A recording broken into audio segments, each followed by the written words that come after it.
Assalamualaikum warahmatullahi wabarakatuh. Innal hamdalillah nahmaduhu wa nasta'inuhu wa nastaghfiruh wa na'udzu billahi min syururi anfusina wa sayyiati a'malina. May yahdihillahu fala mudilla lahu wa may yudlil fala hadiya lahu. Asyhadu an la ilaha illallah wahdahu la syarika lahu wa asyhadu anna Muhammadan abduhu wa rasuluh la nabiyya ba'dah. Qala Allah Ta'ala fi kitabil karim, ya ayyuhalladzina amanu ittaqullaha haqqa tuqatih wa la tamutunna illa wa antum muslimun. Wa qala Allah Ta'ala, ya ayyuhan nas ittaqu rabbakumul ladzi khalaqakum min nafsin wahidah wa khalaqa minha zawjaha wa batha minhuma rijalan katsiran wa nisaa'a wattaqullaha alladzi tasaluna bihi wal arham innallaha kana 'alaikum raqiba. Wa qala Allah Ta'ala, ya ayyuhalladzina amanu ittaqullaha wa qulu qawlan sadida yuslih lakum a'malakum wa yaghfir lakum dhunubakum wa may yuti'illah wa rasulahu faqad faza fawzan 'azima. Amma ba'd. Fa inna asdaqal hadits kitabullah wa khairal huda huda Muhammadin sallallahu alaihi wasallam. Akhwati fillah yang dirahmati oleh Allah Subhanahu wa taala. Alhamdulillah, segala puji bagi Allah Subhanahu wa taala yang telah memberikan kepada kita nikmat yang begitu banyak, yang seandainya jika kita ingin menghitung setiap nikmat yang Allah Subhanahu wa taala berikan kepada kita, maka pastilah kita tidak akan pernah bisa dan tidak akan pernah sanggup untuk menghitung setiap nikmat yang Allah Subhanahu wa taala berikan kepada kita. Dan tentunya ini sebagaimana yang dikabarkan di dalam firman Allah Subhanahu wa taala di dalam surat An-Nahl ayat yang ke-18, di mana Allah Subhanahu wa taala berfirman, wa in ta'uddu ni'matallah la tuhsuha. Dan seandainya jika kalian ingin menghitung-hitung nikmat Allah, maka la tuhsuha, maka pastilah kalian tidak akan mampu untuk menghitungnya. Maka oleh karena itu sudah sepantasnya bagi kita untuk senantiasa mensyukuri segala nikmat yang Allah Subhanahu wa taala anugerahkan kepada kita, dengan cara kita senantiasa menjadikan Allah Subhanahu wa taala satu-satunya zat yang kita ibadahi. Karena dialah Allah Subhanahu wa taala satu-satunya zat yang telah memberikan kepada kita nikmat, sebagaimana disebutkan di dalam surat An-Nahl ayat yang ke-53, wa ma bikum min ni'matin faminallah. Dan tidak ada satupun nikmat yang ada pada diri kalian melainkan datangnya dari Allah Subhanahu wa taala. Maka dari itu dialah Allah Subhanahu wa taala satu-satunya zat yang mustahiqun lil ibadah, satu-satunya zat yang berhak untuk kita ibadahi. Maka dari itu jangan sampai kita memalingkan doa-doa kita, kecuali doa tersebut kita panjatkan hanya kepada Allah Subhanahu wa taala. Dan hal ini sebagaimana yang dikabarkan di dalam firman Allah Subhanahu wa taala dalam surat Al-Hajj ayat yang ke-62, di mana Allah Subhanahu wa taala mengingatkan, dzalika bi anna Allaha huwal haq, yang demikian itu karena dialah Allah yang hak, wa anna ma yad'una min dunihi al-batil. Adapun orang-orang yang berdoa kepada selain Allah, meminta kepada selain Allah, beribadah kepada selain Allah, batil, maka akan tertolak ibadahnya, tertolak doanya. Maka dari itu ini merupakan perkara yang sangat penting bagi kita untuk kita senantiasa menjadikan setiap ibadah kita hanya kita panjatkan kepada Allah Subhanahu wa taala. Sebagaimana Allah Subhanahu wa taala berfirman dalam surat Adz-Dzariyat ayat yang ke-56, Allah Subhanahu wa taala mengingatkan kepada kita, "Wa ma khalaqtul jinna wal insa illa liya'budun." Dan tidaklah aku ciptakan jin dan manusia melainkan hanyalah untuk beribadah kepada diriku semata. Dan alhamdulillah, segala puji bagi Allah Subhanahu wa taala pada kesempatan pagi hari yang berbahagia ini, di tempat yang mubarakah ini, kita juga masih diberikan oleh Allah Subhanahu wa taala kesempatan untuk bisa duduk bertemu kembali di dalam majlisul ilm, di mana pada kesempatan pagi hari yang berbahagia ini kita akan membahas satu tema yang sangat menarik. Yaitu apa temanya? Ada yang tahu? Ada yang tahu? Apa temanya? Kunci agar hidup bahagia. Masya Allah. Tentunya kita ketahui, akhwati fillah yang dirahmati oleh Allah Subhanahu wa taala, hidup bahagia atau kebahagiaan ini merupakan keinginan setiap manusia.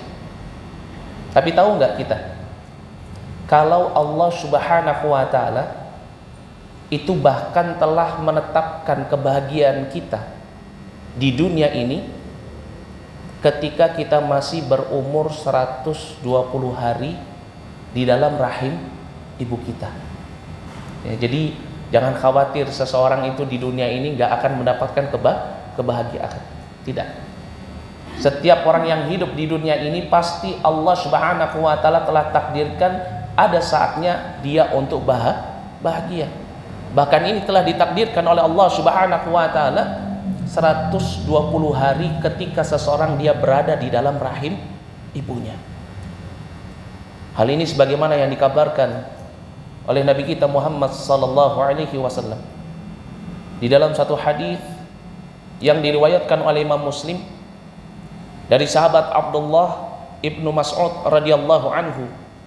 Nabi sallallahu alaihi wasallam mengabarkan kepada para sahabatnya, "Inna ahadakum yujma'u khalquhu fi batni ummihi 40 yawman nutfah, thumma yakunu 'alaqah mithla dhalik, thumma yakunu mudghah mithla dhalik." Kata Nabi sallallahu alaihi wasallam, sesungguhnya penciptaan kalian itu dikumpulkan di dalam rahim ibu kalian 40 hari dalam bentuk air mani.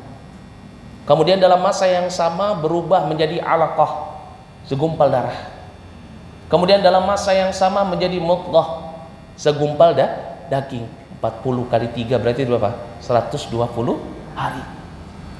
Ketika kita berumur 120 hari, yursilu ilaihil malaku fayanfukhu fihi ruh. Kata Nabi SAW, maka diutuslah malaikat, diperintahkan untuk meniupkan ruh pada janin tersebut. Setelah ditiupkan ruh, hiduplah janin tersebut.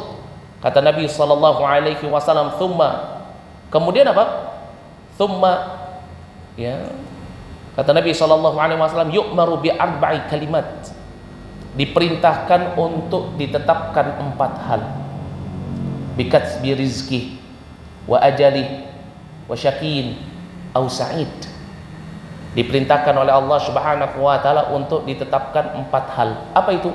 Yang pertama, yang berkaitan dengan rizkinya, kemudian juga yang berkaitan dengan ajalnya, dan juga yang berkaitan dengan apa? Yang berkaitan dengan kebahagiaan dan juga kesengsaraan. Masya Allah.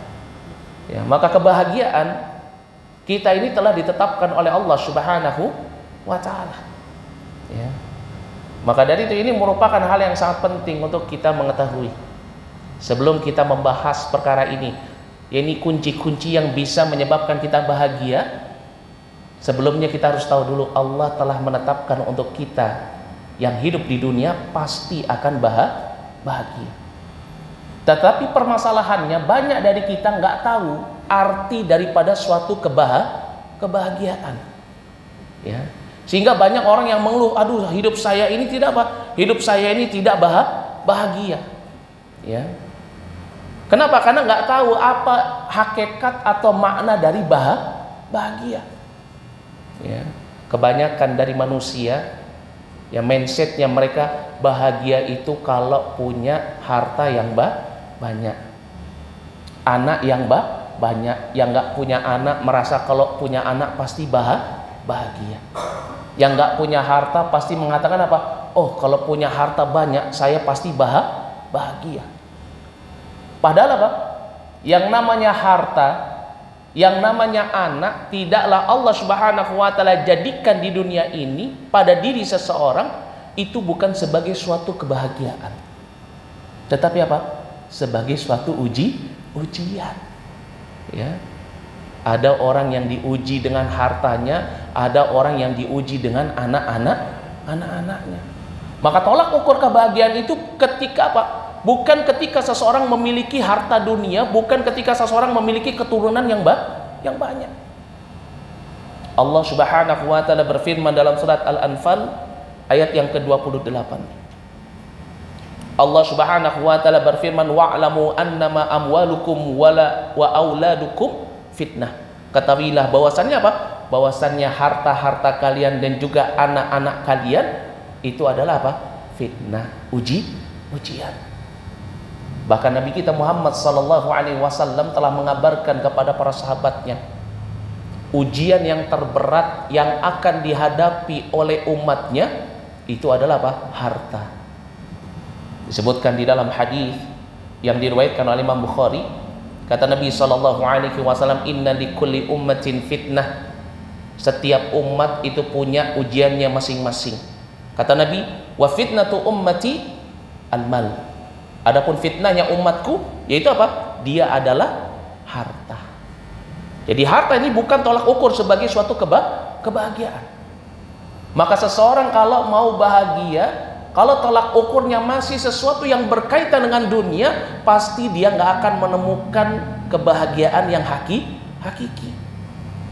Orang kalau misalkan punya harta 1 juta, sudah punya 1 juta, merasa bahagia nggak? Enggak. Dia pasti pengen hartanya menjadi 2 juta. Padahal orang yang di bawahnya ngelihat 1 juta itu sudah wah, masya Allah ya.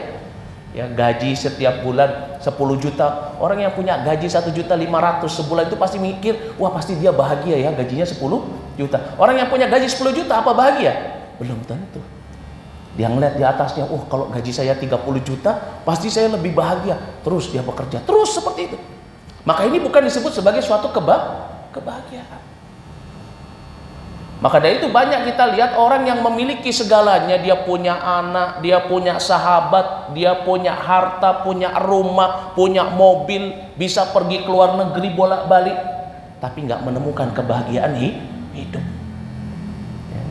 Jangankan gitu, kita kalau misalkan gaji sudah 100 juta ya, atau angkanya 1 M, kira-kira makan nasi goreng pinggir jalan enak nggak? Belum tentu. Ya. Belum tentu. Ada orang yang cuma mau dapat makanan enak, bayarnya berjuta-juta.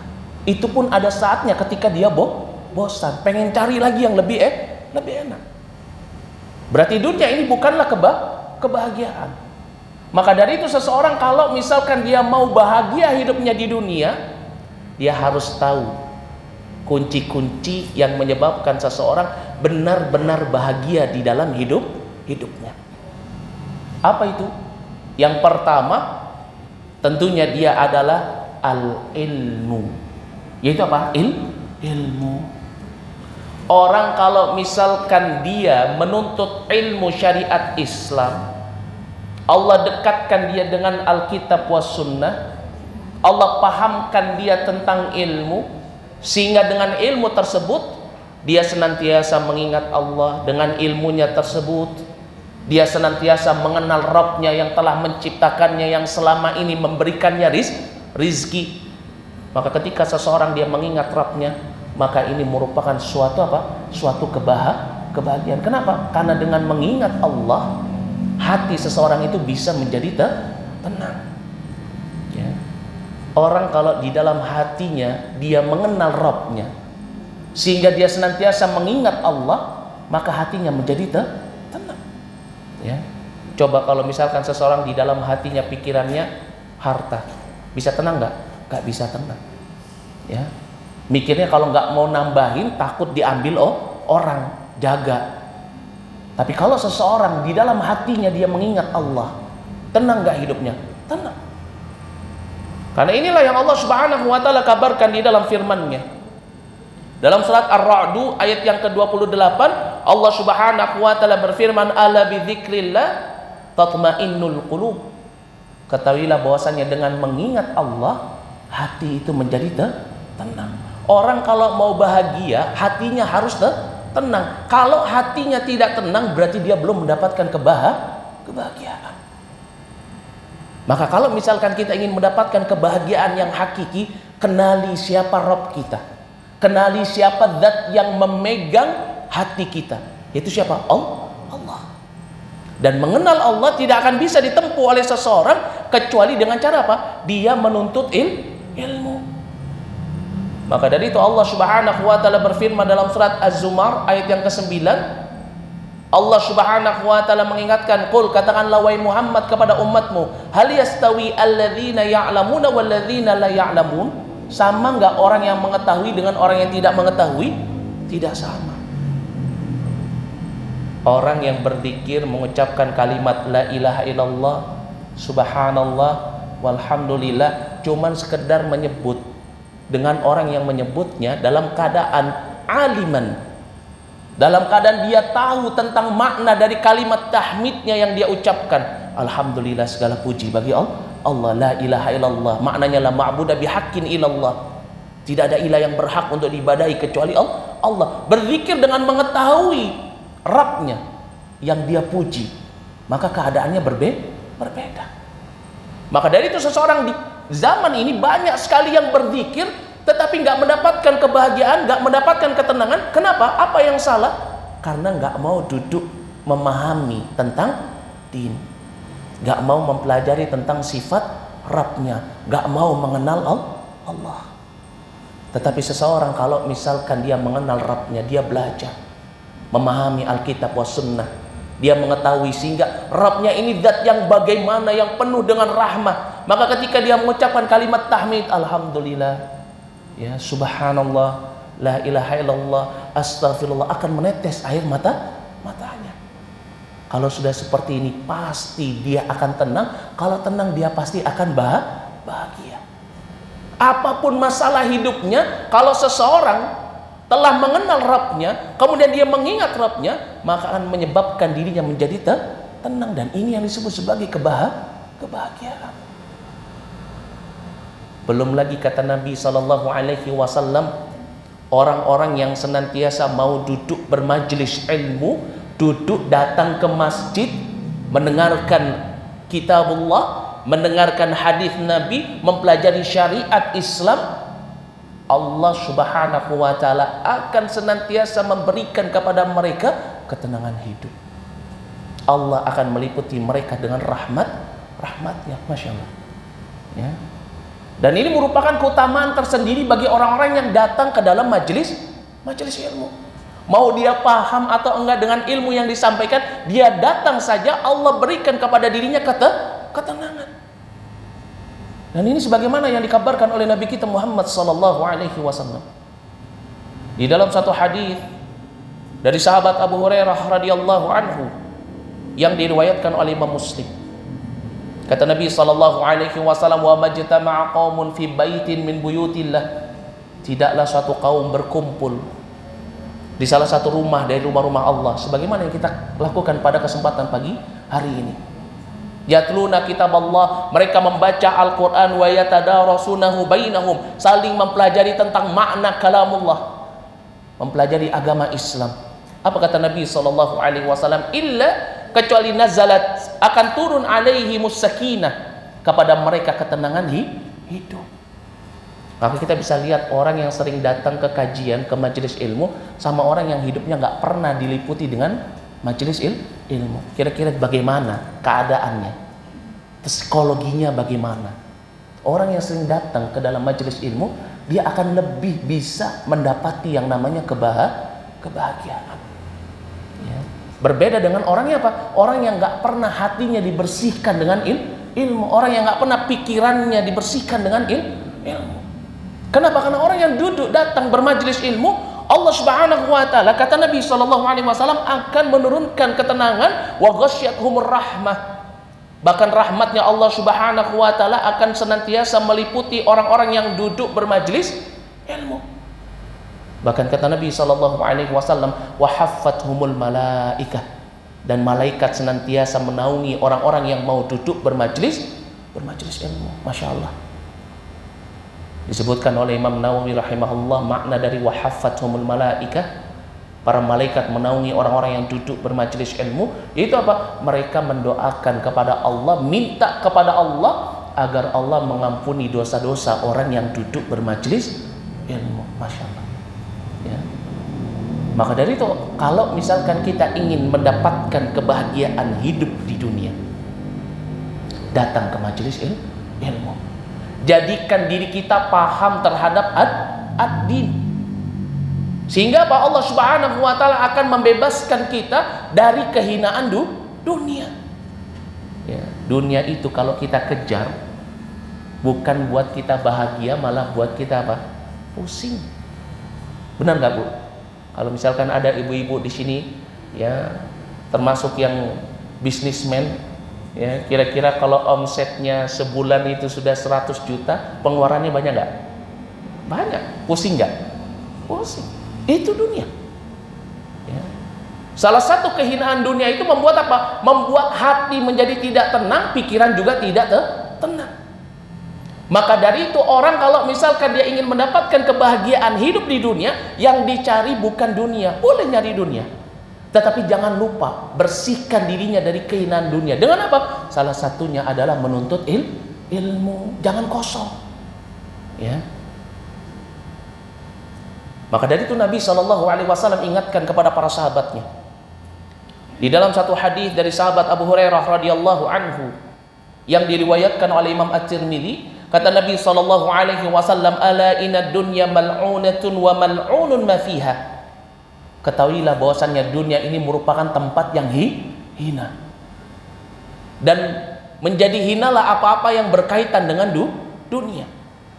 Illa, kata Nabi, kecuali zikrullah, orang yang senantiasa mengingat Allah, wa man walah, dan orang yang senantiasa menjalankan ketaatan, wa alimun au muta'allim, kata Nabi, atau orang yang berilmu atau orang yang mau duduk bermajlis ilmu. Masya Allah. Maka inilah orang-orangnya apa? Orang-orang yang akan terlepas dari hinanya dunia. Karena yang namanya dunia itu kalau terus dikejar, itu cuma buat dada kita menjadi sempit, nggak ada habisnya. Maka dari itu perlu sekali-sekali seseorang datang ke majelis ilmu. Untuk apa? Untuk menjaga hati agar tenang, agar apa? Bisa mendapatkan kebahagiaan hidupnya. Masya Allah. Maka dari itu Nabi SAW ya, beliau senantiasa mengingatkan kepada apa? Para sahabatnya, memberikan targib kepada para sahabatnya, semangat kepada para sahabatnya, agar kalau misalkan mereka melewati majelis ilmu, datang. Disebutkan di dalam hadis dari sahabat Anas bin Malik radhiyallahu anhu yang diriwayatkan oleh Imam Tirmidzi, kata Nabi SAW, ya idza marartum bi riyadil jannah, kalau kalian melewati taman-taman syurga, farta'u, singgah ya. Maka para sahabat Nabi SAW terheran, hidup di dunia mana ada taman syurga. Karena yang mereka pikirkan yang namanya taman surga ya tempatnya fil jannah, tempatnya di surga. Maka mereka bertanya kepada Nabi SAW, ya Rasulullah, ma huwa riyadul jannah? Apa yang kau maksud dengan taman-taman surga? Apa kata Nabi SAW? Hilaqud dzikr. Yaitu apa? Halakoh dzikir, majelis ilmu. Berarti kita saat ini sedang berada di mana? Di taman surga. Masya Allah ya. Itu apa? Hilaqud dzikr, majelis ilmu, di mana seseorang di dalam majelis tersebut diingatkan tentang firman Allah, diingatkan tentang petunjuknya Nabi SAW, diingatkan tentang surga, diingatkan tentang neraka, diingatkan tentang hari akhirat ya. Diingatkan kembali tentang fungsi tujuan penciptaannya apa di dunia, biar dia nggak lupa ya. Masya Allah ya. Maka dari itu orang yang paling bahagia, orang yang paling beruntung, itu bukanlah orang yang diberikan oleh Allah Subhanahu wa taala dunia. Bukan orang yang Allah jadikan dia sebagai orang yang kaya, orang yang paling berkuasa, orang yang memiliki ini dan itu, bukan. Tetapi orang yang paling beruntung, orang yang paling bahagia adalah orang yang Allah Subhanahu wa taala jadikan dia paham terhadap ilmu. Disebutkan oleh Nabi kita Muhammad sallallahu alaihi wasallam di dalam satu hadis dari sahabat Muawiyah radhiyallahu anhu yang diriwayatkan oleh Imam Bukhari dan Muslim, kata Nabi sallallahu alaihi wasallam, "Man yuridillahu bihi khairan yufaqihu fid din." Barang siapa yang Allah inginkan kebaikan itu ada pada diri seseorang, Allah akan jadikan dia faqih, paham terhadap agama. Ya. Kenapa? Karena ketika seseorang dia paham terhadap din, dia paham terhadap agama, maka ilmu yang dia pelajari itu akan senantiasa menjadi penjaga untuk dirinya di dunia dan di akhirat. Tetapi orang kalau diberikan harta dunia, maka Allah Subhanahu wa taala jadikan dia sebagai penjaga dari hartanya. Betul tidak? Betul. Orang kalau misalkan dikasih uang 100 juta di koper, bingung pulangnya, pasti minta dikawal. Tapi kalau orang dikasih 100 hadis, ya, minta dikawal? Enggak. Pulang diserempet orang mau marah, oh iya ingat tadi hadis belajar la taqdab, jangan marah, selamat ya. Ya. Pulang lihat istrinya mungkin atau lihat suaminya mungkin, ya. Rasanya kok kayak pengen dimakan saja suaminya. Oh ingat tadi hadis Nabi SAW, terjaga dia, bahagia dia. Betul tidak? Betul. Tapi kalau dikasih 100 juta, bingung.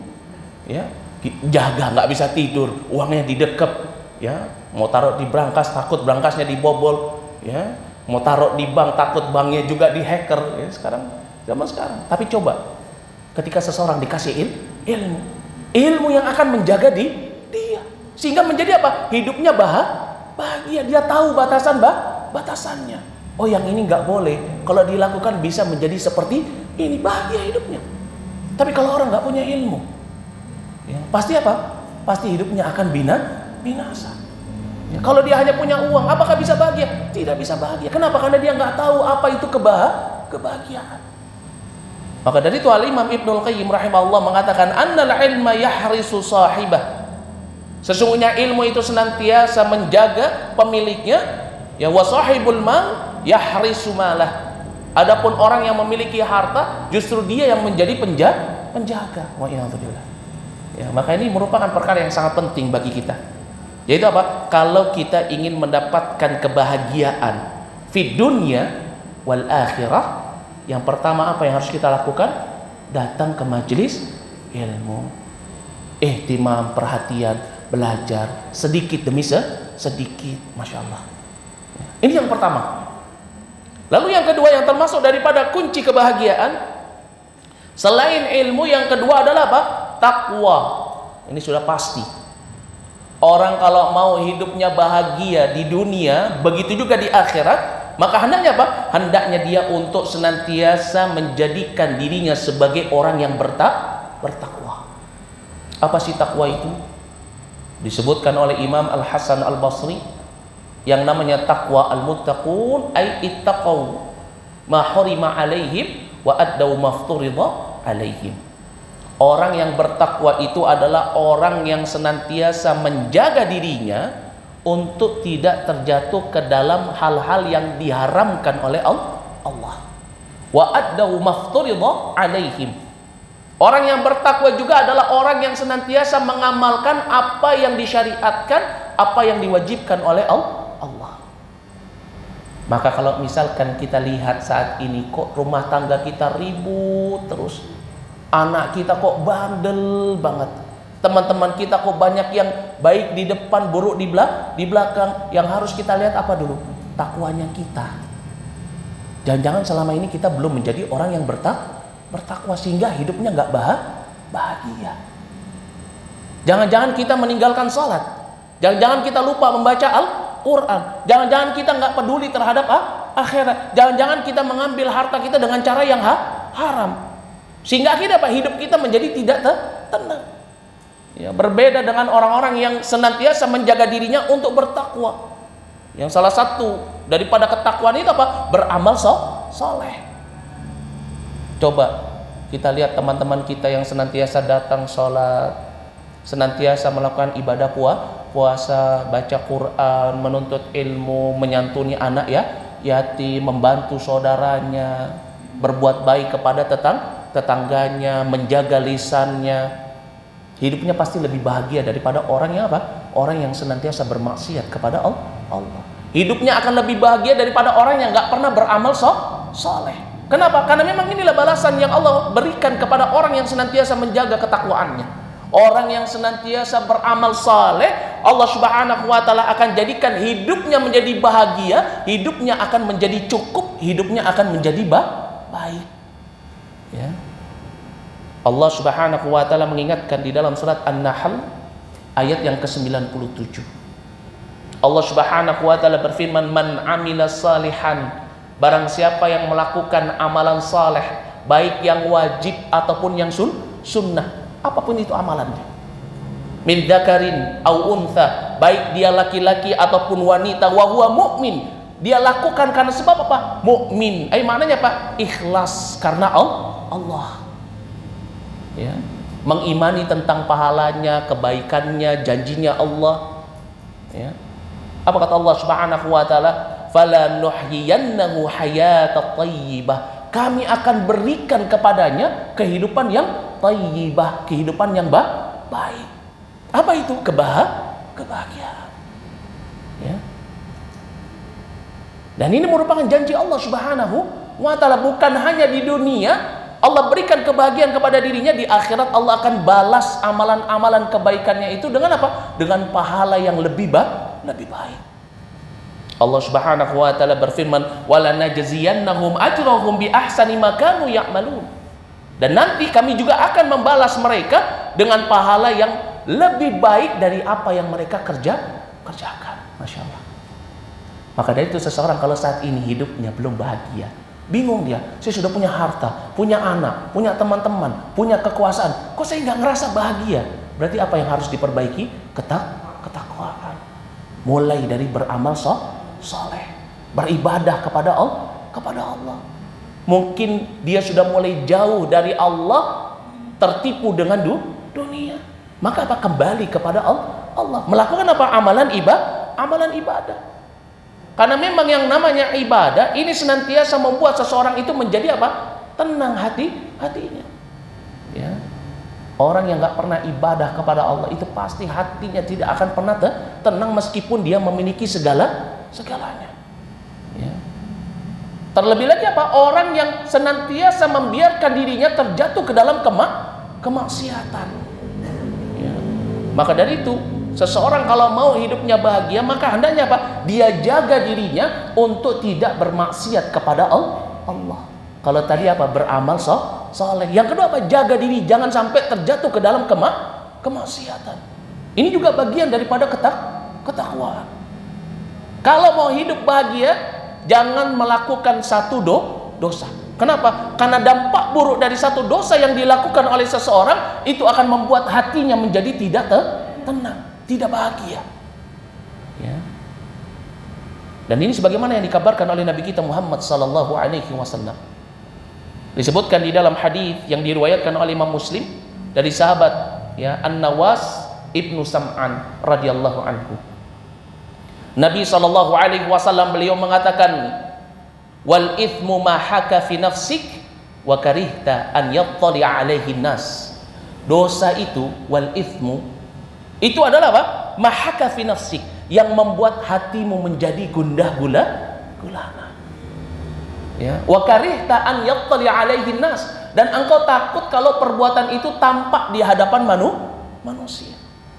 Ya, maka dari itu apa? Orang yang senantiasa bermaksiat kepada Allah, orang yang senantiasa berbuat kejelekan, hidupnya nggak akan pernah tenang, dia nggak akan pernah mendapatkan kebahagiaan. Kenapa? Karena yang namanya kebahagiaan itu selalu bersama dengan kebaikan. Disebutkan di dalam hadis dari sahabat Al Hasan bin Ali bin Abi Thalib radhiyallahu anhuma yang diriwayatkan oleh Al Hakim, Nabi sallallahu alaihi wasallam mengatakan, fa innal khaira tuma'nina wa inna syarra ribah.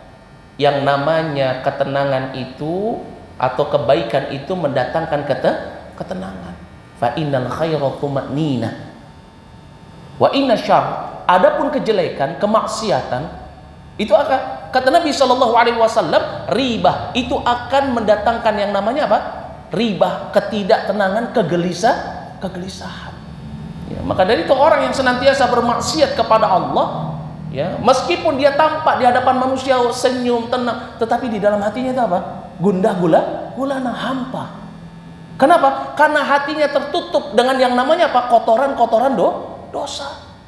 Ya. Sehingga apa? Apapun yang dia miliki, apapun yang dia dapat, apapun yang dia lakukan itu nggak akan pernah bisa membuat dirinya bahagia. Ya. Kira-kira kalau orang yang bermaksiat, ya, dia nggak tinggalkan kemaksiatannya, kemudian dia sedekah, tenang nggak hidupnya? Tidak tenang. Ya. Orang yang durhaka sama kedua orang tua, meskipun datang ke masjid sholat, kira-kira tenang nggak hidupnya? Orang yang suka ribut sama tetangganya, ya, meskipun dia suka melakukan puasa atau sholat atau beramal, kira-kira tenang nggak hidupnya? Nggak tenang. Kenapa? Karena dia melakukan satu dosa. Karena dosa ini yang menyebabkan hati menjadi gelisah. Maka dari itu Nabi SAW mengingatkan di dalam hadis dari sahabat Abu Hurairah radhiyallahu anhu yang diriwayatkan oleh Imam At-Tirmidzi. Kata Nabi SAW, innal abda idza akhta'a khati'ah, sesungguhnya seorang hamba kalau sedang terjatuh ke dalam suatu dosa, satu kesalahan, nukitat fi qalbihi nuktatun sauda, ditorehkan satu titik hitam di dalam hatinya, kata Nabi. Kalau misalkan huwa naz'a wastaghfar wa tab, kalau dia tinggalkan kemaksiatannya itu, dia beristighfar kepada Allah, dia bertaubat kepada Allah, sukilah qalbu, hatinya akan bersih kembali. Tetapi kata Nabi SAW, wa in ada zida fiha, kalau dia terus bermaksiat kepada Allah, terus di dalam dosa itu, ditambahkan titik hitam itu, hatta ta'luwa qalbah, sampai titik hitam itu memenuhi hatinya. Sehingga apa? Orang yang kalau sudah terbiasa dengan dosanya, dia nggak akan mendapati yang namanya kebahagiaan. Ya. Maka Nabi SAW mengatakan wahwaran. Ini yang disebut sebagai apa? Ar-ran, penutup. Alladzi dzakarallah, yang dimana Allah Subhanahu wa taala telah menyebutkan dalam surat Al-Mutaffifin ayat yang ke-14. Kalla bal rana ala qulubihim makanu yaksibun. Sekali-kali tidak. Kemaksiatan, dosa yang senantiasa mereka usahakan itu apa? Menutup hati mereka, sehingga inilah yang menyebabkan seseorang apa? Berat hidupnya di dunia, tidak bahagia. Itu apa? Karena tidak bisa menjaga ketakwaannya kepada Allah Subhanahu wa taala. Maka kalau misalkan kita ingin hidup kita di dunia bahagia, terlebih lagi di akhirat, maka hendaknya kita jadikan diri kita sebagai orang yang bertakwa. Perbanyak amalan saleh, perbanyak mendekatkan diri kepada Allah, jaga diri agar jangan sampai terjatuh ke dalam hal-hal yang Allah Subhanahu wa taala murkai. Ya. Ini yang keberapa? Yang kedua. Yang ketiga, yang termasuk daripada kunci yang bisa menyebabkan seseorang menjadi bahagia hidupnya di dunia, selain yang pertama ilmu, yang kedua takwa, yang ketiga yaitu apa? Tawakal kepada Allah Subhanahu wa taala. Orang yang bertawakal hanya kepada Allah, hidupnya akan lebih tenang, akan lebih bahagia daripada orang yang lemah tawakalnya kepada Allah. Sekarang coba saya tanya ibu-ibu, kalau lagi ada masalah misalkan, ya, misalkan ditipu 1 miliar misalkan, bisa tidur nggak? Bisa tidur nggak? Nggak bisa, pasti nggak bisa. Ditipu 1 M atau harus bayar hutang 1 M, bisa tidur nggak? Nggak bisa. Kalaupun tidur pasti bangun mikir, ya. Tapi kalau orang yang bertawakal kepada Allah, kira-kira bisa tidur nggak? Bisa. Apa sih makna tawakal itu? Disebutkan oleh Imam Al-Ghazali, yang namanya tawakal itu adalah menyandarkan diri kepada Allah. Menggantungkan diri kepada Allah. Allah menggantungkan takdir hanya kepada Allah. Orang yang berserah diri kepada Allah. Gak musingin sesuatu, dia tawakal Allah. Ya. Kata Imam Ghazali, yaitu apa? Menyandarkan diri kepada Allah ketika menghadapi kesulitan. Ini tawakal. Dengan keyakinan bahwasannya Allah Subhanahu wa taala akan memberikan kecukupan, akan memberikan ketenangan di dalam hati. Ya. Ustaz, saya sudah tawakal kok masih belum tenang karena belum benar-benar tawakal. Kebanyakan kita tawakalnya itu apa? Di lisan. Orang kalau misalkan benar-benar bertawakal kepada Allah Subhanahu wa taala, maka apa? Maka dia hanya menjadikan Allah Subhanahu wa taala satu-satunya zat yang akan memberikan solusi. Dan ini merupakan akhlaknya para rasul, akhlaknya para nabi. Coba kita bayangkan Nabi Ibrahim alaihi salam diikat oleh kaumnya, ditaruh kayu, disiram dengan apa? Dengan bensin. Kemudian apa? Dibakar, api menyala. Apa yang diucapkan oleh Ibrahim alaihissalam? Kalimat yang pertama kali dia ucapkan adalah apa? Hasbunallah wa ni'mal wakil. Cukuplah bagi Allah sebagai pelindungku. Pernah kita seperti ini? Kira-kira kalau kita ada masalah, pernah kita ngomong hasbunallah wa ni'mal wakil? Enggak. Kalau istri biasanya langsung telepon suami, kalau anak telepon orang tua, kalau laki-laki telepon temannya atau telepon bosnya. Itu kita. Jarang kita ketika dihadapkan pada satu masalah yang membuat hidup kita menjadi tidak bahagia, gundah gulana, kemudian kita ucapkan hasbunallah wa ni'mal wakil. Jarang. Tetapi orang yang senantiasa bertawakal kepada Allah, maka Allah Subhanahu wa taala akan jadikan apa? Setiap urusan yang masalahnya itu menjadi apa? Ya, menjadi mudah untuk apa? Mudah untuk diselesaikan. Bahagia dia. Ya. Nah, ini sebagaimana yang disebutkan dalam firman Allah Subhanahu wa taala dalam surat At-Talaq ayat yang ketiga. Allah Subhanahu wa taala berfirman, "Wa man yatawakkal 'ala Allah fahuwa hasbuh." Barang siapa yang dia bertawakal kepada Allah, maka apa? Allah Subhanahu wa taala akan senantiasa mencukupkan segala urusannya. Maka orang yang senantiasa menggantungkan hidupnya kepada Allah Subhanahu wa taala, maka inilah orang yang bahagia. Ya. Ada teman-teman kita, saya juga pernah punya teman, ya bahkan ayah saya sendiri, itu orangnya apa? Kalau ada masalah nggak dipikirin. Ya. Jadi apa? Ada masalah tidur malam masih nyenyak. Kalau pas ditanya, "Loh, kenapa kok masih nyenyak tidurnya?" Ya sudahlah, tawakal aja Allah. Tinggal besok gimana aja kita lihat usahanya, Masya Allah. Ya, ini baru orang yang benar-benar tawakal. Tapi kebanyakan kita imannya lemah. Ya, kita mengatakan tawakal kepada Allah, tetapi apa? Hati dan pikiran kita nggak bisa tawakal kepada Allah. Ya, maka dari itu kalau kita ingin bahagia, biasakan tawakal ala Allah. Ketika mendapatkan masalah, diucapkan hasbunallah wa ni'mal wakil. Ya Allah, ya sesungguhnya kami nggak pernah bisa keluar dari suatu masalah. Yang bisa menyelesaikan masalah kami cuma Allah. Ya, ini orang yang tawakal. Ya, nggak punya uang, rizki, jualan lagi macet. Dia ingat, oh iya, yang memberikan rizki itu siapa? Allah. Tawakal dia kepada Allah. Tetapi kebanyakan kita kadang apa? Lancang di dalam permasalahan rizki. Waduh, anak mau masuk sekolah nih, sekolah yang bagus, bayarnya mahal. Aduh, bingung mana belum gajian misalkan. Ya, mana lagi banyak tanggungan. Aduh, gimana ya rizkinya? Mikir, nggak bisa tidur. Padahal apa? Rizki itu sudah ada yang ngatur. Siapa kita? Mikirin tentang rizki kita, padahal Allah Subhanahu wa taala satu-satunya zat yang telah memberikan kepada kita rizki. Wa ma bikum min ni'matin fa minallah. Tetapi coba kalau seseorang tawakal, insya Allah nanti ada jalannya. Gak disangka-sangka, dan ini banyak terjadi. Ya, orang kadang apa? Dia nggak nyangka bisa dapat rizki dari jalan yang dia sama sekali tidak pikirkan. Cuman karena sebab apa? Dia sudah serahkan semua masalahnya kepada Allah. Titik terakhirnya dia, sudahlah, aku pusing banget ini, aku serahkan kepada Allah sajalah. Gimana besok lah, pasrah. Biasanya kalau sudah seperti ini baru apa? Datang solusi. Masya Allah. Maka seseorang kalau mau dia bahagia di dalam hidupnya, Maka biasakan dirinya untuk apa? Untuk senantiasa bertawakal kepada Allah dengan sebenar-benarnya tawakal. Ini yang ketiga. Lalu yang keempat, termasuk daripada kunci-kunci kebahagiaan, selain seseorang dia menuntut ilmu, selain seseorang dia bertakwa kepada Allah, kemudian bertawakal hanya kepada Allah.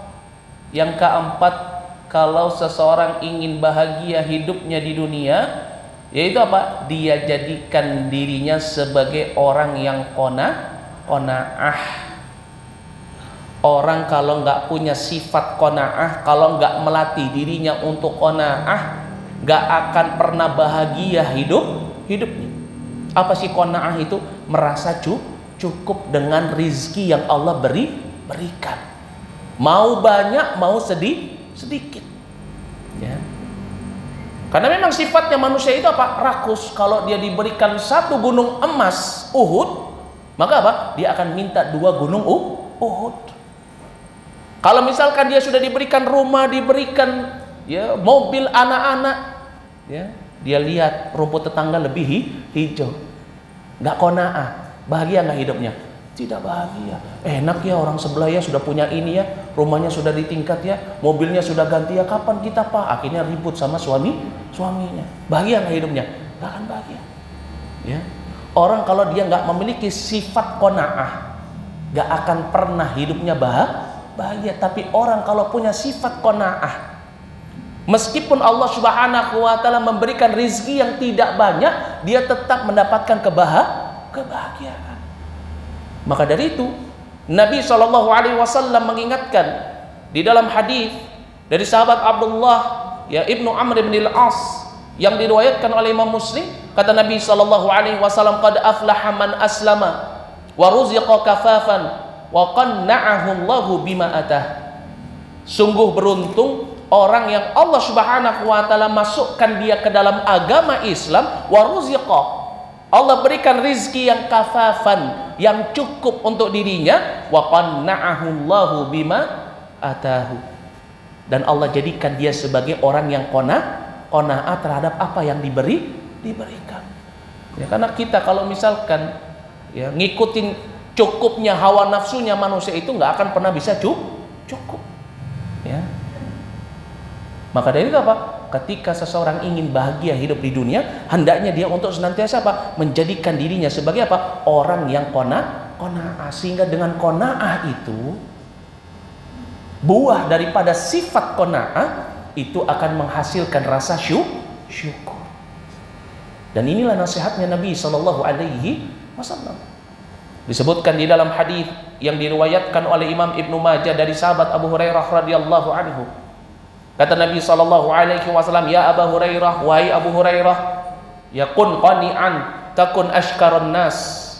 Jadilah engkau sebagai orang yang senantiasa qanaah, maka engkau akan menjadi manusia yang paling bersyukur. Kalau seseorang bersyukur, Allah akan tambah nikmatnya. Ya, dalam surat Ibrahim ayat yang ke-7, Allah Subhanahu wa taala berfirman, la in syakartum la azidan. Nah, kalau kalian bersyukur maka akan ditambah nikmat. Tetapi apa? Wala in kafartum fa inna azabi lasyadid. Kalau kalian enggak mau bersyukur maka apa? Maka azabku adalah azab yang pedih. Wa ya'udzubillah. Ya, maka dari itu ini perkara yang sangat penting. Seseorang kalau dia ingin menggapai kebahagiaan di dalam hidupnya, harus senantiasa menjadikan dirinya qanaah. Melatih dirinya untuk senantiasa bisa menerima apa yang Allah takdirkan untuk dirinya. Caranya apa? Caranya bagaimana? Telah diajarkan oleh Nabi SAW. Itu apa? Kita lihat orang yang ada di bawah kita. Ya, unzur man asfala minhum. Lihat siapa orang yang berada di bawah mereka. Ya, kalau misalkan kita gajinya 10 juta sebulan, lihat orang yang di bawah, yang gajinya 1.500.000, sehingga akhirnya kita bisa bersyukur. Alhamdulillah ya, kita masih bisa diberikan rizki. Ya, alhamdulillah ya, kita masih bisa ngontrak di tempat yang baik. Alhamdulillah ya, kita masih punya rumah meskipun kecil. Alhamdulillah ya, kita masih punya mobil meskipun nggak mogok-mogok, nggak harus naik angkot. Lihat orang yang ada di bawah agar apa? Agar senantiasa mendapatkan sifat qanaah. bahagia hidup. Tapi orang kalau misalkan nggak punya sifat qanaah, nggak akan bahagia hidupnya. Ya, baru beli handphone baru, ya, ngelihat di Shopee, waduh, ini kayaknya lebih bagus lagi speknya nih, harus punya yang ini, beli lagi, terus hidupnya seperti itu. Dikejar dengan yang namanya dunia, dihantui dengan yang namanya apa? Iri hati. Lihat orang lain, wah dia udah punya ini, kita belum 10 tahun nikah, kita belum punya rumah, ya misalkan. Ya, akhirnya apa? Hidupnya nggak bahagia. Maka kalau misalkan seseorang ingin bahagia, tanamkan pada dirinya sifat qanaah. Ini yang keberapa? Yang keempat. Adapun yang kelima, kunci dari kebahagiaan, ya. Adapun yang kelima, yakni kunci daripada kebahagiaan, ya, selain seseorang dia menghiasi dirinya dengan ilmu, kemudian menjaga dirinya di dalam ketakwaan, bertawakal hanya kepada Allah, ya, kemudian dia juga qanaah dengan apa yang Allah Subhanahu wa taala berikan. Yang kelima yaitu adalah apa? As-sabru, yaitu sabar. Orang kalau misalkan dia sabar, pasti dia akan mendapati yang namanya kebahagiaan. Tapi orang kalau nggak bisa menjaga dirinya untuk sabar, hanya ada kejelekan yang ada pada dirinya. Dia pasti nggak bahagia. Ya. Contoh misalkan, ini misalkan saja, ada seseorang dipukul orang, ya, seseorang dipukul orang, dia nggak sabar, dia balas pukul sampai orang tersebut masuk rumah sakit, tenang nggak hidupnya? Nggak. Kira-kira teman-temannya orang yang dipukulnya itu akan membalas atau tidak? Akan membalas. Hidupnya tenang? Nggak tenang. Ya. Kenapa? Karena tidak sabar. Seorang istri misalkan kesal dengan suaminya, atau seorang suami kesal sama istrinya, ya, istrinya nggak bisa sabar, ngomong macam-macam sampai suaminya sakit hati, ya, atau suaminya juga nggak bisa sabar sampai akhirnya mukul. Bahagia nggak rumah tangganya? Tidak. Ya. Maka dari itu seseorang kalau misalkan dia mau bahagia di dalam hidupnya, yaitu apa? Sabar. Dengan kesabaran maka pertolongan Allah akan datang. Maka dari itu Allah Subhanahu wa taala berfirman dalam surat Al-Baqarah ayat yang ke-153, ya ayyuhalladzina amanu ista'inu bis-sabri was-salah. Ya. Innallaha ma'as-sabirin. Wahai orang-orang yang beriman, mintalah pertolongan kepada Allah dengan apa? Dengan sabar dan juga dengan apa? As-salah, doa. Innallaha ma'as-sabirin. Allah bersama dengan orang-orang yang sabar. Maka dari itu kata Nabi SAW, tidak ada suatu pemberian yang Allah berikan kepada hambanya yang lebih baik dan sangat dibutuhkan oleh hambanya, melainkan apa? Sifat sabar. Ya. Disebutkan di dalam hadis dari sahabat Abu Sa'id Al-Khudri yang diriwayatkan oleh Imam Bukhari, kata Nabi SAW, ma u'tiya ahadun ata'an khairan wa awsa'a minas sabr. Tidak ada sesuatu apapun yang diberikan kepada seseorang yang lebih baik, lebih luas, melainkan apa? Minas sabar. Ketika Allah berikan kepada dirinya apa? Kesabaran. Karena seseorang ketika dia bisa sabar, dia akan selamat. Ya. Misalkan seseorang di tengah jalan lagi macet, ya panas, diserempet orang, sabar dia, ya sudahlah, biarin aja. Selamat nggak kira-kira? Selamat. Tapi coba kalau misalkan dia nggak sabar, wah, ternyata ya yang ditegur Kopassus. Waduh, bahaya ini. Ya. Kira-kira bakalan bermasalah nggak? Bermasalah. Hidupnya jadi bahagia? Tidak. Ya. Maka dari itu apa? Sabar ini merupakan perkara yang sangat penting untuk kita senantiasa melatih diri kita agar senantiasa menjadi hamba Allah yang selalu sabar.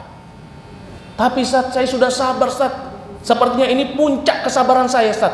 Sabar itu kan ada batasnya, Ustaz. Gak ada. Orang itu kalau misalkan gak bisa sabar, berarti tandanya dia belum sabar. Karena yang namanya sabar itu tidak ada apa? Tidak ada ya batasnya. Disebutkan dalam surat Ali Imran ayat yang ke-200, Allah Subhanahu wa taala berfirman, ya ayyuhalladzina amanu isbiru wasabiru. Wahai orang-orang yang beriman, sabar. Kalau sudah mau nggak sabar, tambah lagi kesabaran. Ya. Saya sudah 10 tahun Ustaz, udah nggak bisa ini, sabaran saya sudah habis. Berarti tandanya dia belum sabar. Ya, terus apa? Jangan ikuti hawa nafsu. Hawa nafsu itu senantiasa memerintahkan seseorang untuk selalu berbuat kejelekan. Disebutkan dalam surat Yusuf ayat yang ke-53, Allah Subhanahu wa taala berfirman, "Inna nafsa la amaratun bisu." Sesungguhnya hawa nafsu itu senantiasa memerintahkan kepada kejelekan. Maka kalau misalkan hawa nafsu itu muncul di dalam diri kita, maka hendaknya apa? Kita hilangkan hawa nafsu itu. Kenapa? Jangan sampai kita binasa karena sebab mengikuti hawa nafsu, sehingga menjadikan hidup kita menjadi tidak bahagia. Dan ini telah dinasihatkan oleh Nabi kita Muhammad sallallahu alaihi wasallam. Di dalam satu hadis dari sahabat Anas bin Malik radhiyallahu anhu yang diriwayatkan oleh Abu Nuaim dan Al-Bazzar dan juga diriwayatkan oleh Al-Hakim dan Al-Baihaqi dalam diriwayatkan oleh Imam Al-Baihaqi, Nabi sallallahu alaihi wasallam beliau mengatakan kepada para sahabatnya, "Thalathun muhlikat." Ada 3 hal yang akan membinasakan. Apa itu? Yang pertama, syuhud muta', kata Nabi, sifat kikir pelit yang ditaati. Apa yang kedua? Hawan mutba', yaitu hawa nafsu yang diikuti. Seseorang kalau dia mengikuti hawa nafsunya, selalu mengikuti hawa nafsunya, pasti hidupnya tidak akan bahagia. Itu pasti. Ribut sama tetangganya, ya sudahlah kita pindah saja. Setelah pindah sama, ribut lagi sama tetangganya, pindahlah. Ya, dari blok A ke blok C ke blok D. Akhirnya apa? Satu kampung semuanya dia ribut itu. Kenapa? Karena sebab dia tidak sabar. Ya, maka dari itu apa? Penting bagi seseorang kalau dia ingin mendapatkan kebahagiaan hidup, maka apa? Berlatih untuk sabar. Berat, memang berat. Makanya pahala orang yang sabar itu tiada batasnya. Ya. Tetapi ketika seseorang dia sabar, Allah akan berikan balasan yang terbaik. Bisa jadi musuh-musuhnya menjadi teman-teman setia.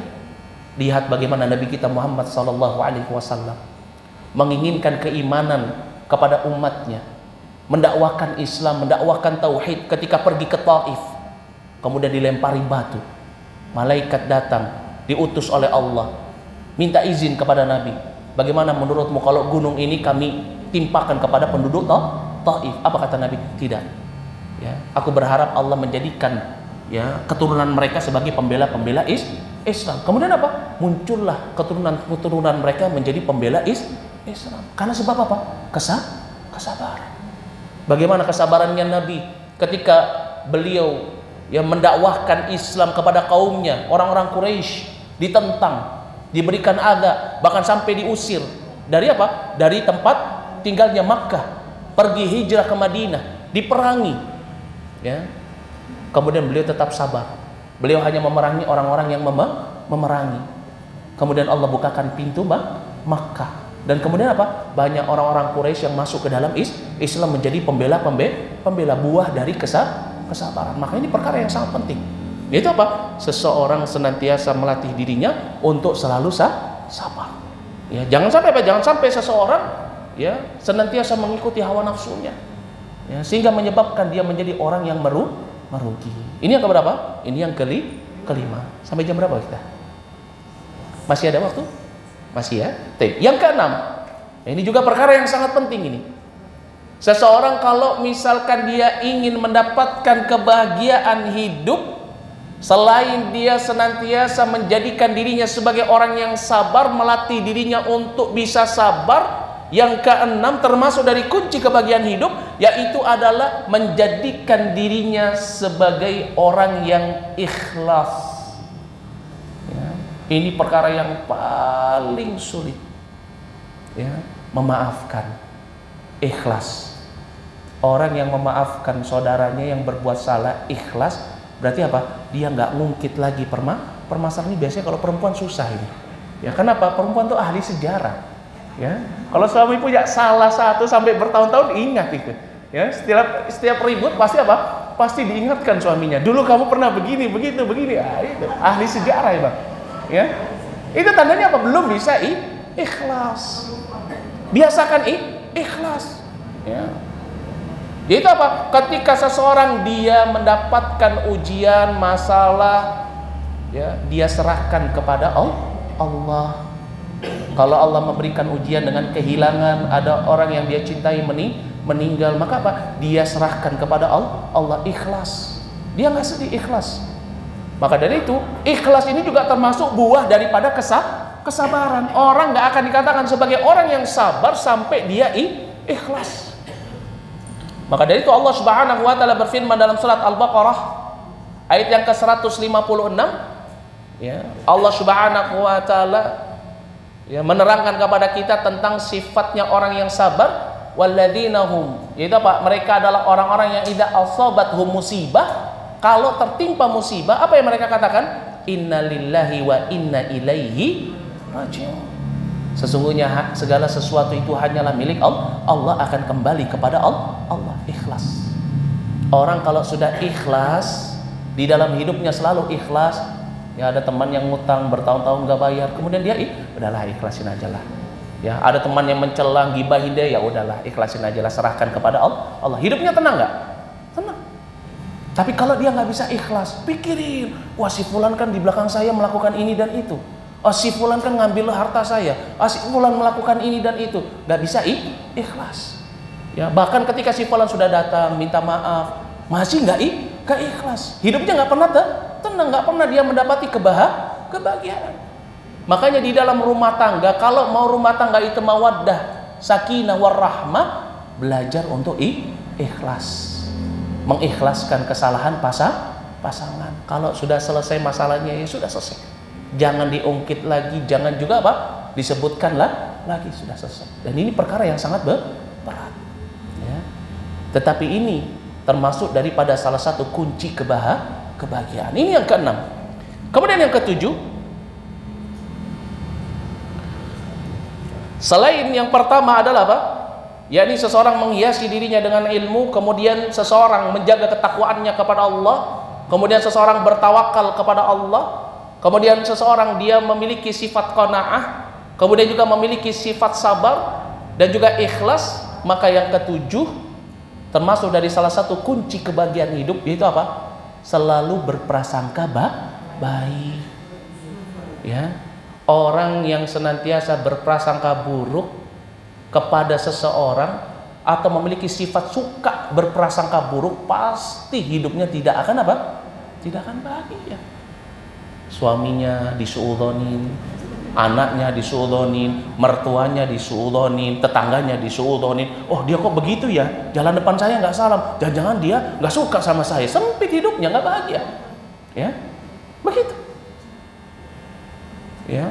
Padahal Allah Subhanahu wa taala telah mengingatkan kepada kita bahwasannya apa? Yang namanya prasangka buruk itu sama sekali nggak berfaedah terhadap kebenaran, cuman buat kita menjadi gundah gulana.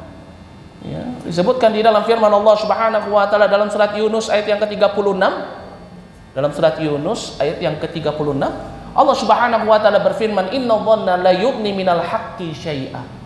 Sesungguhnya yang namanya prasangka itu apa? Tidak membawa kepada kebenaran sedikit pun. Ya, tetapi terkadang inilah orang yang suka berprasangka buruk. Seolah-olah apa yang dia sangkakan itu pasti benar. Maka dari itu kata Nabi SAW, orang yang suka berprasangka buruk, prasangka buruknya itu merupakan apa? Akdzabul hadits. Sedusta-dustanya perkataan. Disebutkan di dalam hadis Nabi SAW yang diriwayatkan oleh Imam Bukhari dan Imam Muslim, Nabi SAW mengatakan kepada para sahabatnya, iyyakum wadh-dhann, hati-hati kalian dari yang namanya prasangka. Kenapa? Fa inna dhanna akdzabul hadits. Yang namanya prasangka itu adalah seburuk-buruknya atau sedusta-dustanya perkataan. Ya. Maka seseorang kalau dia mau hidupnya tenang, yaitu apa? Jangan berprasangka kepada saudaranya. Jangan suka memiliki prasangka buruk terhadap pasangan.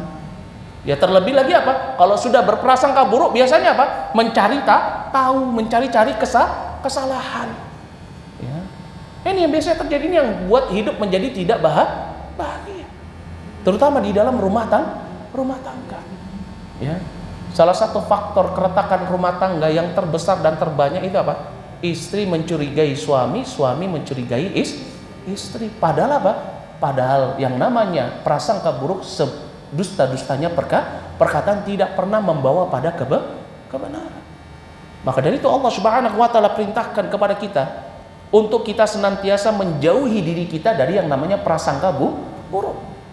Dalam surat Al-Hujurat ayat yang ke-12, dalam surat Al-Hujurat ayat yang ke-12, Allah Subhanahu wa taala berfirman, ya ayyuhalladzina amanu ijtanibu katsiran minadh-dhann inna ba'dadh-dhanni itsm. Ya, wala tajassasu. Allah Subhanahu wa taala perintahkan, wahai orang-orang yang beriman, ijtanibu katsiran minadh-dhann. Jauhi diri kalian dari yang namanya prasangka. Kenapa? Karena ya sebagian daripada prasangka itu termasuk apa? Ithmun, dosa. Kenapa? Karena termasuk bagian daripada kedustaan. Ya. Maka dari itu Allah Subhanahu wa taala perintahkan wala tajassasu, jangan kalian saling mencari kesalahan. Karena memang seharusnya seorang yang beriman terhadap saudaranya, seorang muslim, itu selalu mengedepankan prasangka baik daripada prasangka buruk. Kalau sudah berprasangka buruk, pasti tidak akan bahagia. Ya. Misalkan ibu-ibu ngadain arisan, ya, wah ini kayaknya uangnya ditilep nih, nggak akan bahagia, ya. Mau naruh uang takut ragu-ragu, ntar uangnya nggak balik ini, sudah. Ya, jangan biasakan untuk apa? Berprasangka buruk, nggak akan bahagia. Ya, biasakan untuk berprasangka baik. Ini kunci kehidupan. Yang keberapa? Yang ke-8. Waktunya masih ada kita? Tayyib. Kemudian yang ke-8, ya, yang termasuk daripada kunci daripada kebahagiaan hidup, yaitu adalah apa? Sifat tawadhu, rendah hati, aididdul kibr, lawan daripada kesombongan. Ya, apa sih tawadhu itu? Tawadhu disebutkan oleh Imam Al-Hasan Al-Basri, yang namanya tawadhu ay an takhruja min manzilika wa la talqal muslima illa ra'aita lahu 'alaika fadlan. Engkau keluar dari rumahmu, tidaklah engkau melihat ketika bertemu dengan saudaramu seorang muslim, engkau apa? Melihatnya, oh dia lebih baik daripada aku. Meskipun apa? Keadaan kita lebih baik daripada dia. Masya Allah. Ya. Kira-kira kalau kita punya teman yang tawadhu, senang nggak? Senang. Ya. Kalau kita punya teman yang sombong, senang nggak? Sebel. Ya. Baru beli emas, tahu nggak? Kemarin udah emasnya dipamerin, udah pasti ini nih. Ya, tasnya ini ngenes ini namanya. Pasti nggak akan suka orang dengan orang yang sombong. Tapi orang ketika dia memiliki sifat tawadhu, dimanapun dia berada pasti akan diterima. Orang yang tawadhu nggak akan punya musuh. Tapi coba orang yang sombong pasti punya musuh. Dimanapun dia berada, kalau dia memiliki sifat sombong, hidupnya nggak akan bahagia, hidupnya nggak akan tenang. Ya. Bukan hanya karena sebab dia punya musuh atau tidak, bukan. Terkadang seseorang kalau dia punya kesombongan, biasanya sifat sombong yang termasuk daripada kesombongan itu adalah apa? I'jabul mar'i bi nafsi. Seseorang merasa bangga dengan dirinya sendiri, sehingga kalau misalkan dia lihat, oh teman saya kok tasnya modelnya baru ini, lebih mahal ini, ya, oh teman saya kok sekarang kelihatan lebih cantik ya, lebih langsing ya misalkan, ya, nggak suka dia, hasad dia, nggak bisa tidur, bahagia nggak?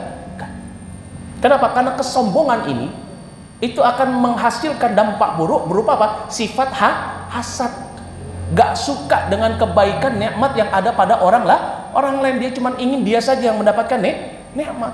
Dan ini dosa yang pertama kali dilakukan oleh hamba Allah. Siapa itu? Iblis. Yaitu apa? Yaitu sifat sombong. I'jabul mar'i bi nafsi. Ketika Allah Subhanahu wa taala mengatakan kepada iblis, kenapa engkau tidak mau sujud kepada Adam padahal id umirtu?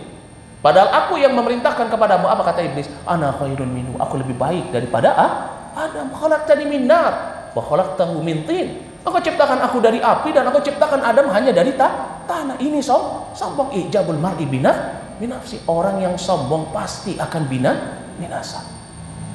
Nabi SAW mengingatkan dalam hadis dari sahabat Anas bin Malik yang diriwayatkan oleh Al-Bazzar, Abu Nuaim dan juga Al-Hakim dan Al-Imam Al-Baihaqi di dalam kitab Syu'abul Iman, kata Nabi, thalathun muhlikat, 3 hal yang akan membinasakan. Yang pertama, syuhun muta, sifat kikir, tamak yang ditaati. hawan mutba', hawa nafsu yang diikuti. Yang ketiga apa? I'jabul mar'i binafsi. Seseorang merasa bangga dengan dirinya sendiri. Maka dari itu, tingkatan iman seseorang, tingkatan ilmu seseorang, yaitu apa? Ketika dia bisa menjadikan dirinya itu menjadi hamba Allah yang tawadhu, rendah hati. Maka dari itu Nabi SAW di dalam hadis yang diriwayatkan oleh Imam Muslim, Nabi mengatakan, wa innallaha auha ilayya an tawadhu hatta la yafkhara ahadun ala ahad. Innallaha auha ilayya, sesungguhnya Allah mewahyukan kepadaku, memerintahkan untukku apa? An tawadhu, agar menjadikan kalian orang yang tawadhu. Ya, hatta la yafkhara ahadun ala ahad, sampai tidak ada seseorang yang merendahkan saudaranya. Masya Allah. Ya, lihat bagaimana Umar ibn al-Khattab, seorang khalifah, ya, menguasai, ya, bagian Eropa, Persia, ya. Tapi ketika datang delegasi, ketemu, dia sedang apa? Tidur di atas tikar. Ini sifat tawadhu. Ya. Tidak merasa dirinya lebih baik. Ya. Dan ini juga sifatnya Nabi SAW. Ya. Maka dari itu apa? Kalau kita ingin bahagia, tanamkan pada diri kita sifat tawadhu. Orang akan suka dengan kita, kita tidak akan ingin dengan apa yang dimiliki oleh orang lain. Hidup kita pasti akan tenang, pasti akan bahagia. Ini yang keberapa? Yang ke-8. Adapun yang ke-9, ya, yang termasuk daripada kunci kebahagiaan hidup, yaitu adalah apa? Az-zuhdu. Yaitu sifat zuhud. Apa itu zuhud? Ya, disebutkan oleh para ulama, zuhud itu maknanya adalah tarku ma yushgiluka anillah, meninggalkan segala hal yang memalingkanmu, melalaikanmu, menyibukkanmu dari Allah. Ini yang namanya sifat zuhud. Ya, zuhud itu bukan orang yang pakai pakaiannya lumset, robek, ya, kendaraannya jelek, bukan. Itu bukan zuhud. Zuhud itu apa? Orang yang kalau dia punya nikmat, dia gunakan nikmatnya itu untuk akhiratnya. Ya. Orang yang ketika dia diberikan oleh Allah Subhanahu wa taala nikmat, yang dia pikirkan gimana ya caranya ya supaya nikmat ini bisa menyelamatkan saya dari siksa api neraka. Ini orang yang zuhud. Ya. Itu apa? Orang yang meninggalkan kenikmatan dunia untuk akhirat. Tetapi bukan berarti orang yang pakai pakaian jelek, bukan. Ya. Boleh kita untuk memakai pakaian yang bagus, kendaraan yang bagus, tetapi apa? Jangan sampai israful mal, buang-buang harta. Ya, ini orang yang zuhud. Ya, lebih baik sebagian hartanya daripada buat beli tas harganya ratusan juta, ya sudah, saya mau bangun rumah tahfidz Quran, saya mau bangun masjid. Ini ciri orang yang zuhud. Boleh dia pakai tas yang bagus, tetapi apa? Tetapi kalau harganya sudah nggak masuk akal, dia gunakan hartanya tersebut untuk apa? Di jalan Allah. Ini nih emas saya nanti di akhirat. Ini orang yang zuhud. Ya. Maka seseorang kalau dia ingin mendapatkan kebahagiaan hidup, zuhud. Hal ini pernah ditanyakan kepada Nabi SAW di dalam hadis dari sahabat Sahal bin Sa'ad As-Sa'idi yang diriwayatkan oleh Imam Ibnu Majah. Ya, Nabi SAW pernah ditanya oleh seorang laki-laki. Ya, beliau katakan kepada Nabi, ya Rasulullah, wahai Rasulullah, dullani ala amalin, tunjukkan kepadaku terhadap satu amalan, idza amiltuhu, kalau aku mengamalkannya, ahabbani Allah wa ahabbani nas, Allah akan mencintaiku, manusia akan mencintaiku. Apa kata Nabi SAW? Izhad fi dunya yuhibbukallah wazhad fi man indan nas yuhibbukan nas. Zuhud kamu terhadap dunia, Allah akan cinta kepadamu. Zuhud engkau terhadap apa yang dimiliki oleh manusia, maka manusia akan mencintaimu. Kira-kira kalau kita dicintai oleh Allah, dicintai oleh manusia, bahagia nggak hidup kita? Pasti bahagia. Ya, nggak ada orang yang dicintai oleh Allah kemudian hidupnya tidak bahagia. Tidak ada orang yang dicintai oleh manusia kemudian hidupnya menjadi tidak bahagia. Tidak ada. Maka apa kata Nabi SAW? Izhad fi dunya yuhibbukallah wazhad fi man indan nas yuhibbukan nas. Kemudian yang terakhir, yaitu yang ke-10, yang termasuk daripada kunci-kunci kebahagiaan hidup, selain menghiasi diri dengan ilmu, selain menjaga ketakwaannya kepada Allah, selain menggantungkan ya segala urusannya kepada Allah, bertawakal kepada Allah, selain dia qanaah, selain dia sabar, selain dia ikhlas, selain apa lagi? Dia ya tidak berprasangka buruk, selalu berprasangka baik. Ya, selain dia senantiasa ya tawadhu dan zuhud, yang terakhir apa? Orang yang senantiasa pandai mencari teman. Orang yang memiliki teman-teman yang baik. Ya, kalau kita punya teman yang baik, pasti bahagia hidup kita. Yang dimana kalau kita susah datang ke dia mau nolongin kita. Bukan cuma kalau dia susah datang ke kita, kirain kita susah ya dia nggak mau nolongin kita. Ini bukan teman yang baik. Maka orang kalau mau mendapatkan kebahagiaan hidup di dunia, cari teman-teman yang baik. Siapa itu orang-orang yang teman-teman yang baik? Orang-orang yang senantiasa mendekatkan dirinya kepada Allah. Ya. Orang-orang yang senantiasa menjaga ketakwaannya kepada Allah, orang-orang yang beriman, orang-orang yang saleh, orang-orang yang mengajak kita untuk kembali ke jalan Allah. Maka dari itu Allah Subhanahu wa taala perintahkan kepada kita dalam surat At-Taubah ayat yang ke-119. Allah Subhanahu wa taala berfirman, "Ya ayyuhalladzina amanu ittaqullaha wa kunu ma'as shadiqin." Wahai orang-orang yang beriman, bertakwalah kalian kepada Allah dan hendaknya kalian bersama dengan orang-orang yang jujur, orang-orang yang beriman. Kenapa? Karena yang namanya teman itu akan membawa dampak buruk di dalam kehidupan kita kalau temannya jelek. Kalau temannya baik, maka akan membawa dampak baik. Ya. Coba kalau temannya jelek, setiap kumpul gibahin orang, setiap kumpul ya suudzonin orang, tenang nggak hidup kita? Enggak. Ya, kepikiran setelah itu, nggak bahagia.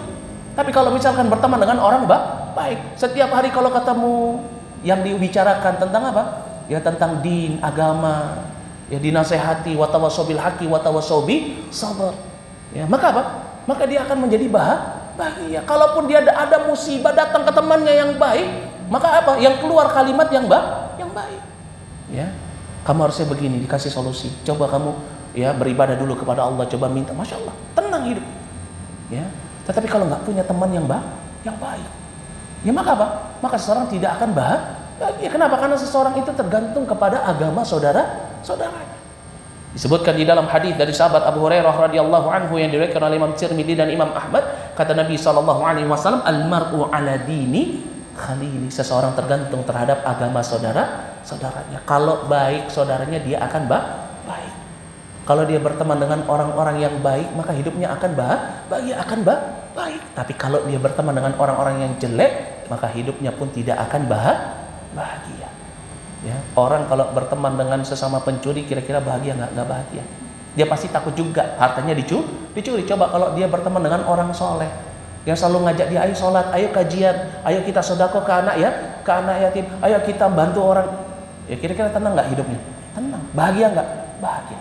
Maka apa? Memiliki teman yang baik ini juga merupakan suatu nikmat yang sangat besar. Sampai-sampai sahabat Umar Ibn Khattab radhiyallahu anhu, beliau mengatakan tidak ada seseorang ketika dia diberikan nikmat oleh Allah Subhanahu wa taala yang paling baik setelah Islam, melainkan apa? Min akhin salih, kecuali teman yang baik, yang senantiasa mengingatkan, yang senantiasa mengajak ke dalam kebaikan, yang senantiasa ta'awun 'alal birri wat taqwa, saling tolong menolong di dalam kebaikan dan ketakwaan, wa tawassaw bil haqqi wa tawassaw bis sabr. Tetapi seseorang kalau dia berteman dengan orang yang buruk, maka pasti dia akan merugi, wa iyadzubillah. Mungkin ini yang bisa saya sampaikan pada kesempatan siang hari yang berbahagia ini. Kurang lebihnya saya mohon maaf. Jika ada kesalahan kata itu datangnya dari saya, dan jika benar itu datangnya dari Allah Subhanahu wa taala. Wa nastaghfirullah wa atubu ilaihi wal 'afu minkum wa minkunna nastaghfiruna. Subhanakallah bihamdik asyhadu an la ilaha illa anta astaghfiruka wa atubu ilaik. Assalamualaikum warahmatullahi wabarakatuh. Mungkin ada yang mau bertanya? Atau sudah cukup? Sudah cukup? Ada yang mau bertanya? Tidak? Kalau gitu kita cukupkan ya. Masih ada 5 menit. Apa sudah habis? Ya, masih ada 5 menit. Kalau mau bertanya, tafadhali, silakan. Kalau nggak ada, kita tutup sampai di sini. Tidak ada, kita tutup sampai di sini. Naktafi lahuna. Subhanakallah bihamdik asyhadu an la ilaha illa anta astaghfiruka wa atubu ilaik. Assalamualaikum warahmatullahi wabarakatuh.